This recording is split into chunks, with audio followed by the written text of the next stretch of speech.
Anthony, c'est enfin Noël, l'occasion ou jamais de parler de jouets, mais pas n'importe lesquels, des jouets contrôlés par des smartphones. Oui, des jouets pour les grands enfants, on va dire. Vous vous souvenez peut-être de cet hélicoptère.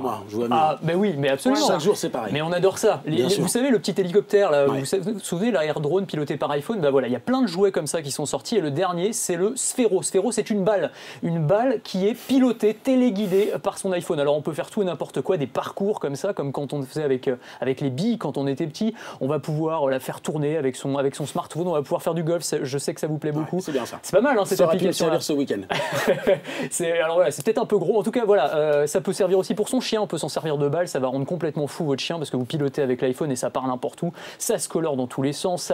Ça marche même dans l'eau. Enfin voilà, c'est vraiment le gadget qui va devenir le gadget à la mode, je pense. Ça se trouve déjà dans le commerce, ça aux alentours de 130 €. Ça peut être une bonne idée de cadeau de dernière minute si vous n'avez pas encore fini tout à fait vos courses. Alors je prends la balle et Tiffany la peluche dans laquelle on va intégrer un petit objet qui va la transformer. Bah oui, ça s'appelle Ubouli et c'est vraiment pour les enfants, pour le coup pour les 4-9 ans. C'est une peluche et elle va prendre vie, le smartphone va devenir le cerveau ou le cœur de la peluche. Donc on insère le téléphone à l'intérieur et tout d'un coup elle prend vie. Le visage de la peluche, c'est l'écran du smartphone et elle va se mettre à parler, à raconter des histoires, à proposer des jeux aux enfants. Alors évidemment le petit truc c'est qu'au prix de la peluche, il faut quand même ajouter le prix de l'iPhone, donc ça fait un peu cher la peluche, mais ils ont un bon argument commercial, ils disent que c'est une bonne façon de recycler ces vieux téléphones au lieu de les jeter, au lieu de les mettre au fond d'un placard. On les met dans une peluche et ça fait un enfant heureux. Voilà.